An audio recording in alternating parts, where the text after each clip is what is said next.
Sir Jaganmohan Reddy గారు అధికారంలో రాగానే ఏదో లిక్కర్ స్కామ్ చేశారని చెప్పడం జరిగింది. ఇప్పుడు చూస్తున్నారుగా మీరు ఎలా అనిపిస్తుంది? లిక్కర్ స్కామ్లో అరెస్ట్ అయిపోతున్నారు జగన్మోహన్ రెడ్డి ఇవాళ రేపు అని చెప్పి వార్తలు కూడా రాయండి. అవన్నీ జరిగే పని కాదండి. అది మామూలుగా అనుకుంటూ చాలామంది అన్నీ ఊకడతారు చేస్తారు, అన్నీ జరిగే పని కాదు.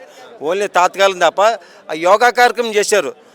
ఒక్క రోజుకి 100 కోట్లు ఖర్చు పెట్టారు, 300 కోట్లు. ఆ ఎన్ని కోట్లు ఖర్చు పెట్టినా అయ్యే డబ్బులు వేరే దానికి ఉపయోగిస్తే మంచి. ఒక్కరోజు ఈరోజు పిల్లలు ఆడుకునే స్కూల్ ప్లే గ్రౌండ్ లేదు. అదే ఏ స్కూల్ అన్నా మీరు చూచాను, ఒక స్కూల్ పిల్లలు ఆడుకునే ప్లే గ్రౌండ్ ఉందను లేదు. అటువంటి కార్యక్రమం చేయొచ్చు కదా, మంచి కార్యక్రమాలు. అంచేత జగన్మోహన్ రెడ్డి గారు ఆయన అభిమానం ఉంది, ప్రజల్లో ఉంది, లేకపోలేదు. ఇప్పుడు మన ఎవరో కారు కింద పడిపోరు చేశారు, అది తప్పది. ఇప్పుడు ఆయనకి కేటగిరీ ఇచ్చారు, ఎస్కాట్ ఇచ్చారు, అది రూపు గీపు తాడు ఇవ్వాలి కదా కార్యక్రమం. మరి పవన్ కళ్యాణ్ గారు మాట్లాడితే ఇక జగన్మోహన్ రెడ్డి ఇది లాస్ట్ ఎలక్షన్, మళ్ళీ రాని అది రాసి పెట్టుకున్నాను. ఆ రాసి పెట్టుకుని చేత కానీ ఇప్పుడు చంద్రబాబు నాయుడు గారు పుష్కరాల టైంలో ఒకసారి గేట్ తీయగానే 18 మంది పోయారు. దానికి కారణం 30 మంది. దానికి కారణం ఎవరండి? ప్రభుత్వ వైఫల్యం. దాని యొక్క ప్రూఫ్ అన్నీ చేసుకోవాలి కదా. ఒకసారి గేట్ తీస్తే ఏమవుతారు ప్రజలు? ఫ్లోటింగ్ అయిపోయి మీద పడిపోతారు.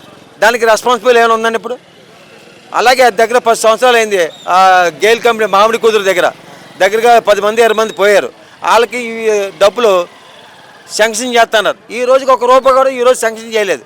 వాళ్ళమ్మ కట్టు మిట్టాడుతూ ఉన్నారు. ఈరోజు పేపర్ కూడా వచ్చింది అది. సార్ రైతుల పరిస్థితి ఎలా ఉందంటారు? రైతుల పరిస్థితి 21వ తారీఖున ఎత్తన్నారు అమౌంట్. 12 గంటల నుంచి మీ అకౌంట్లో పడిపోతుంది. ఇప్పుడు దాకా పడలేదు, చేయలేదు. ఇప్పుడు అన్ని ఊడుపులు అయిపోయి వేసిన ఒకటి అయిపోయినాయి పరిస్థితి. మరి ఏంటి చంద్రబాబు నాయుడు గారు మాట్లాడుతూ కూడా మీకు 6 గ్యారెంటీలు పూర్తి అయిపోయినాయి, ఎవరైనా మాట్లాడితే కనుక 4 మందం అయినట్టు లేకపోతే 4 కోస్తా అని చెప్పి అంటున్నాడండి. అవన్నీ జరిగే పని కదా. నేను మాట్లాడతాను అందరి చేత, అది తప్పది. అదే నోట్లు 4 ఉందని 10 రకాలు 4 ఉందని 4లో ఉన్నాయి కదా 10 రకాలు మాట్లాడతాను, ఏం తప్పుడు మాటలు అయ్యి.